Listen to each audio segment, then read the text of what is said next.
इस मूवी में हमें बताया जा रहा है कि हेल के दो पार्ट्स हैं, जिसमें से एक का नाम परकोटरी है। ये हेल का वो हिस्सा था जहाँ पर लोगों को सजा दी जाती थी अपने बुरे कामों की, और जैसे ही उन्हें अपने किए पर रिग्रेट यानी अफसोस होना शुरू हो जाता था तो वो लोग हेल से हेवन में शिफ्ट कर दिए जाते थे। जबकि हेल के दूसरे पार्ट में सारी उम्र लोगों को उनके बुरे कामों की सजा काटने के लिए रखा जाता था। असल में मूवी में दिखाई जाने वाली ये हेल स्टोरी पहले बताने का मकसद ये है कि आपको मूवी आसानी से समझ आ सके, क्योंकि इस मूवी में एक नहीं बल्कि 5 स्टोरीज को डिस्कस किया गया है। और फर्स्ट स्टोरी जो एक्सप्लेन कर रही हूँ उसका नाम है द वे अप, जिसमें हम दो आदमियों को गाड़ी में सफर करता हुआ देखते हैं। आदमी अपनी बेटी की फोटो देख रहा था क्योंकि उसकी बेटी मर चुकी थी और वो इस तरह अपनी बेटी को याद कर रहा था। और यही चलते चलते रास्ते में उसे आसमान में एक क्रिएचर नजर आती है जो कि काफी अजीब और स्केलेटन की तरह लग रही थी। यहाँ जिस आदमी को क्रिएचर नजर आई थी उसका नाम मिच था, जबकि उसके साथ बैठे हुए उसके फ्रेंड का नाम जैक था। जैक मिच से पूछता है कि तुम बाहर क्या देख रहे हो, लेकिन मिच उसे कुछ भी नहीं बताता क्योंकि उसे लग रहा था कि उसने जो कुछ देखा है वो उसका वहम है। और यहीं से अब वो लोग ड्राइव करते करते एक रेस्टोरेंट तक पहुँचते हैं और इस होटल के अंदर जैक वॉशरूम में चला जाता है क्योंकि उसकी बॉडी पर बहुत सा ब्लड लगा हुआ था। और वो ब्लड क्यों लगा हुआ था और उसने ऐसा क्या किया था ये मूवी में हमें आगे पता चलेगा। और दूसरी तरफ हम मिच को रेस्टोरेंट में बैठे हुए देखते हैं जहाँ अचानक से अर्थक्वेक आ गया था और हर चीज हिलने लगी थी। मिच एकदम से अर्थक्वेक आने पर बहुत ज्यादा डर गया था, लेकिन जैसे ही वो इर्द गिर्द देखता है तो हर चीज वहाँ पर नॉर्मल होती है और उसे फील होता है कि अर्थक्वेक सिर्फ उसके टेबल तक ही आया था। जबकि दूसरी तरफ हम जैक को वॉशरूम में देखते हैं जो अपनी बॉडी पर लगा ब्लड उतारने के लिए जैसे ही अपनी शर्ट उतारता है तो शर्ट के फेस पर आते ही कोई अननोन क्रिएचर उसका फेस पकड़कर उसे पीछे की तरफ धकेलती है। लेकिन मूवी में वो क्रिएचर नजर नहीं आ रही थी जो जैक को मार रही थी और जैक इस सबसे बहुत ज्यादा डर गया था, इसीलिए वो अपने फ्रेंड मिच को लेकर वहाँ से बाहर आ जाता है। और अब बाहर आने पर मिच को बिल्कुल वैसे ही क्रिएचर नजर आई थी जैसी हमने मूवी के स्टार्ट में देखी थी। अब वो लोग बहुत ज्यादा डर गए थे और वहाँ से भागने की कोशिश कर रहे थे, लेकिन भागते भागते वो हर बार एक गैस स्टेशन पर आकर रुक रहे थे। वो जितना भी आगे जा रहे थे तो ऐसा लग रहा था कि वो लोग सफर तय ही नहीं कर रहे, क्योंकि हर बार उनके सामने वही गैस स्टेशन आ जाता था। और हर मर्तबा हम उस गैस स्टेशन पर एक सिगरेट पीती हुई लड़की को भी देखते हैं। और इस वक्त मिच हर चीज से थक जाता है क्योंकि उसको लग रहा था कि वो लोग एक ट्रैप में फंस गए हैं। वो जैक से कहता है कि हमें अपनी किस्मत को मान लेना चाहिए, यही हमारी किस्मत है, क्योंकि हम जहाँ भी जा रहे हैं हम यहीं पर आकर रुक रहे हैं। पर जैक उसकी बात नहीं मानता और वो आगे जाने के लिए बजिद होता है, जिस बात पर मिच वहीं रुक जाता है। और जैक अपनी कार लेकर जैसे ही आगे बढ़ता है तो उसके सामने मूवी में दिखाई जाने वाली वो क्रिएचर आ जाती है, जिसके बारे में मैंने आपको पहले बताया कि वो बिल्कुल स्केलेटन जैसी लग रही थी। और वो जैक की कार पर अटैक कर जैक को कार से बाहर निकाल लेती है और फिर बहुत ही बुरे तरीके से उसकी बॉडी के अंदर अपने टेंटिकल डालकर उसे वहीं पर मार देती है। और यहाँ ये सब कुछ अपने फ्रेंड के साथ होते हुए मिच देख रहा था और उसे डर लग रहा था कि शायद अब वो क्रिएचर उस पर अटैक करेगी। लेकिन अजीब बात ये थी कि वो क्रिएचर वहाँ से गायब हो गई थी और मिच भी जल्दी से वहाँ से भागने लगा था, जहाँ आगे जाने पर उसका सामना कुछ और क्रिएचर से होता है, जिनसे बचने के लिए वो एक होटल में चला जाता है जिसके अंदर बहुत सारे रूम्स थे। और होटल के अंदर उसे उसकी बेटी दिखाई देती है जिसे हमने पहले फोटो में देखा था और वो मर चुकी थी। मिच की बेटी कंटिन्यूअसली उससे हेल्प मांग रही थी और मिच भी उसकी हेल्प करना चाहता था। और वो जैसे ही जल्दी से आगे बढ़ता है तो उसकी बेटी आगे की तरफ भाग जाती है और वो भी अपनी बेटी के पीछे पीछे भागने लगता है। लेकिन यहाँ पर उसके साथ दोबारा वही गैस स्टेशन वाला सीन हो रहा था, यानी वो जितना भी आगे भाग रहा था वो आखिर वहीं पर पहुँच रहा था जहाँ से वो चलता था, यानी वो किसी भी तरह अपनी बेटी तक नहीं पहुँच पा रहा था। और इससे मिच बहुत ज्यादा परेशान हो चुका था और वो बहुत जोर जोर से शाउट कर रो रहा था। और उसको रोता दिखाते दिखाते मूवी में ये पहली स्टोरी एंड हो गई थी। और इसके एंड पर हमें अंदाजा हुआ था कि असल में ये हेल के उस हिस्से में आ गए थे जिसे परकोटरी का नाम दिया गया था। और अब जिस रूम में हमें मिच को दिखाया जा रहा था उसी रूम में हम 3 लड़कियों को देखते हैं। ये इस मूवी की सेकंड स्टोरी का स्टार्ट है। जिसका नाम है सायरन। और यहाँ ये तीनों लड़कियाँ मिच और जैक की तरह पर्गोटरी में नहीं हैं, बल्कि ये लोग अर्थ पर हैं। और इसी वजह से हम मिच और इन तीनों लड़कियों को एक ही टाइम पर सेम जगह पर देख सकते हैं, क्योंकि वो जगह तो सेम है लेकिन एक हेल है और एक अर्थ। वो लोग अपनी गाड़ी में अब होटल से निकलकर आगे बढ़ते हैं, जहाँ हमें पता चल रहा था कि वो तीनों सिंगर्स हैं। और थोड़ी आगे जाने पर उनकी गाड़ी का टायर पंचर हो जाता है और इस वक्त वो लोग एक खुले सहरा में थे, जहाँ आसपास उन्हें कुछ भी मदद के लिए नजर नहीं आ रहा था। इसीलिए वो तीनों अपने अपने फोन से हेल्प लेने की कोशिश कर रही थी, लेकिन इस सहरा में सिग्नल ही नहीं थे, जिसकी वजह से उन्हें काफी परेशानी हो रही थी। पर लकीली यहाँ से एक कार गुजरती है, जिसको जैसे ही वो लड़कियाँ रोकती हैं तो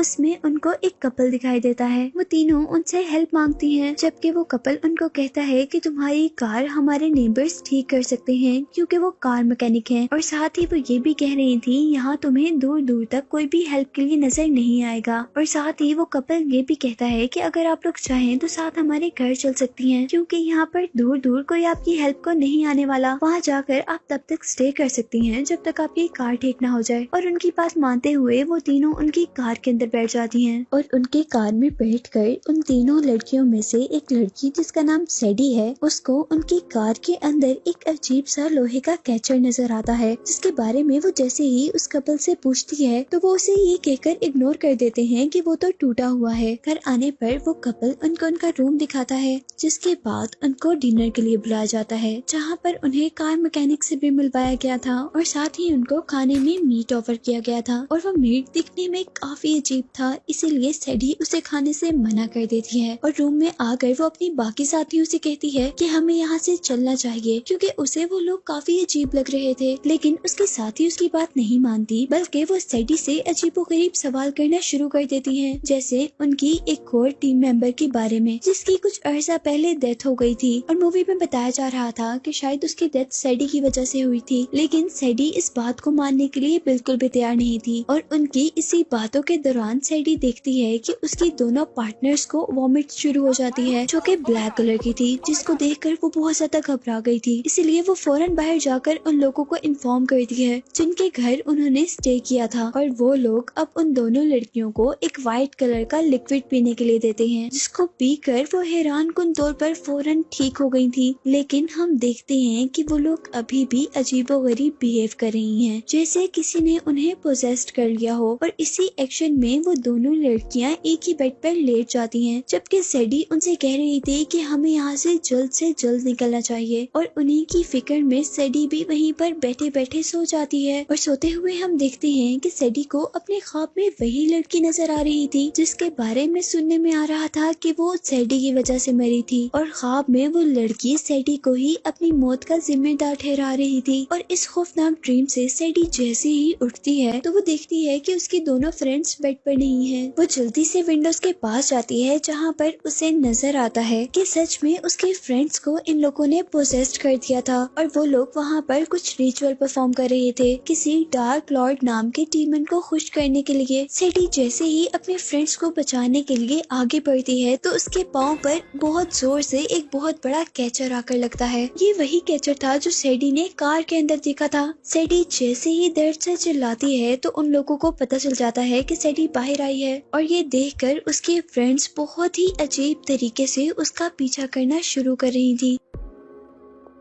सैडी बहुत मुश्किल से उस कैचर से अपनी जान छुड़वाकर वहाँ से भाग जाती है। और अब एक जगह पहुँचने पर जैसे ही वो सांस लेती है तो उसे अब वो लड़की दिखाई देती है जो कि उसके ड्रीम्स में आ रही थी, जिनी जिस लड़की को उसने मारा था, जिसको देखते ही वो डर कर रोड पर आ गई थी। और रोड पर चलते हुए उसे अब एक कार दिखाई देती है जिसे वो रोकने की कोशिश कर रही थी। पर इतने में ही वो बार बार मूवी में दिखाई जाने वाली क्रिएचर उस पर अटैक कर उसे मार देती है, जिसके साथ फिल्म में इस दूसरी स्टोरी का भी एंड हो गया था। और अब तीसरी स्टोरी, जिसका नाम दी एक्सीडेंट है, उसके स्टार्ट में हम वही सीन देखते हैं जो कि हमने दूसरी स्टोरी के एंड पर देखा था, जिसमें एक आदमी एक अबैंडन रोड पर कार चला रहा है और सैडी उस कार को रोकने की कोशिश कर रही है। और यहाँ मूवी में हमें पता चलता है कि वो दोनों इस वक्त पर्गोटरी में आ चुके थे। और अब इस स्टोरी में क्योंकि वो आदमी अपने सेल फोन में लगा हुआ था, इसीलिए उसकी बददिहानी की वजह से सैडी का एक्सीडेंट हो जाता है है और जैसे ही वो आदमी अपनी कार से बाहर निकलकर सैडी को देखता है तो उसके होश उड़ जाते हैं, क्योंकि सैडी बहुत बुरी हालत में थी। यहाँ अब उसे लग रहा था कि उसे यहाँ से भाग जाना चाहिए, क्योंकि सिचुएशन काफी क्रिटिकल थी, लेकिन फिर भी वो यहाँ से भागता नहीं है बल्कि एक इमरजेंसी कॉल करता है। और अब फोन के दूसरी तरफ उससे एक लेडी बात कर रही थी, जिससे वो आदमी जिसका नाम लूकस है वो सब कुछ बता रहा था। वो लड़की उससे उसकी लोकेशन पूछती है, लेकिन वो अपनी लोकेशन बता ही नहीं पाता, क्योंकि पर्कोटरी यानी हेल के इस हिस्से में जीपीएस तो वर्क नहीं कर रहा था। और अब वो लेडी उसे सजेशन देती है कि आप उस लड़के को लेकर एक पास के टाउन में आ जाएं। और लूकस भी ऐसा ही करता है। वो सैडी को अपनी कार में बिठाकर आगे बढ़ जाता है और अब लूकस आखिर को एक टाउन में पहुंच गया था। लेकिन अजीब बात ये थी कि वहाँ पर कोई भी नहीं था, और ये बात सिर्फ लूकस को अजीब लग रही थी। वहाँ पूरे टाउन के अंदर कोई भी नजर नहीं आ रहा था, क्योंकि असल में वो किसी टाउन में नहीं बल्कि पर्कोटरी में थे। और लकीली अब यहाँ पर उसे एक हॉस्पिटल नजर आता है और वो जल्दी से उस लड़की को यानी सैडी को गाड़ी से निकालकर हॉस्पिटल के अंदर ले जाता है, जहाँ उसे कोई भी नजर नहीं आ रहा था। और तभी लूकस को वहाँ पर ऑपरेशन थिएटर मिला था। वो जल्दी से सैडी को वहाँ लेटाना चाहता, लेकिन यहाँ हैरान कुन तौर पर सैडी के पाँव बहुत ही वियर्ड अंदाज में टूटकर घूम गए थे, जिसे देखकर लूकस भी एकदम से घबरा गया था। लेकिन वो बहुत मुश्किल से उसे पकड़कर स्ट्रेचर पर लेटाता है। और अब सैडी दोबारा हेल्पलाइन को कॉल करता है और वही लेडी फोन उठाती है जो पहले उससे बात कर रही थी। और यहाँ अजीब बात ये थी कि उसके कॉल लाइन में एक और आदमी जुड़ गया था, जिसके अकॉर्डिंग वो एक डॉक्टर था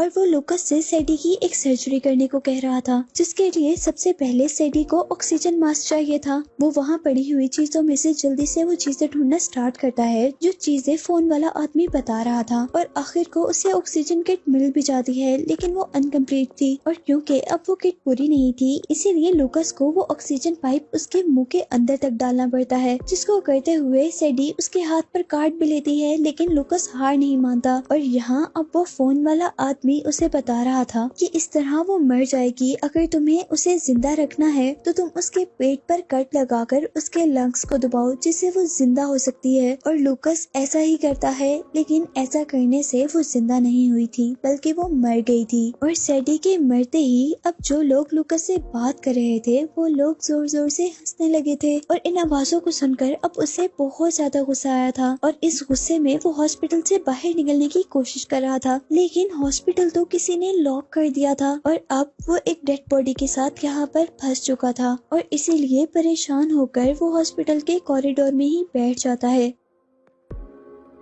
और अब लूकस को दोबारा वही कॉल आती है जो उसे पहले आ रही थी ऑपरेशन करते हुए, जिसमें एक लड़की और एक लड़का जो कि एज ए डॉक्टर उससे बात कर रहा था। लूकस उन दोनों से कहता है कि मेरा इस सब में क्या कसूर है, मैंने तो ये एक्सीडेंट जानबूझकर नहीं किया था। और एक्सीडेंट होने के बावजूद मैं उस लड़की को बचाने की कोशिश कर रहा था। और उसकी ये बात सुनते ही अब वो लड़का कहता है कि अब तुम आजाद हो और तुम यहाँ से जा सकते हो, लेकिन उससे पहले तुम अपने कपड़े बदल लो। और वो वहाँ पर रखे हुए साफ कपड़ों की लोकेशन उसे बताता है, और वो कपड़े बिल्कुल वैसे ही थे जैसे उसने पहले पहने हुए थे। जिसके बाद वो बाहर निकलता है, और बाहर निकलने पर वो देखता है कि उसे अपनी कार जैसी ही बिल्कुल एक न्यू कार मिली थी, जिसमें बैठकर वो वहाँ से निकल जाता है। असल में उसे ये चीजें इसलिए दी गई थी कि वो यहाँ से निकल सके, और क्योंकि वो एक्सीडेंट के बाद भी सैडी को मरने से बचा रहा था, इसीलिए उसकी एक्सीडेंट वाली सजा कम हो गई थी और उसे अब पर्कोटरी से वापस अर्थ पर भेजा जा रहा था। और अब हमें उस लड़की को दिखाया जाता है जो कि मूवी में लूकस से बात कर रही थी। जब लूकस ने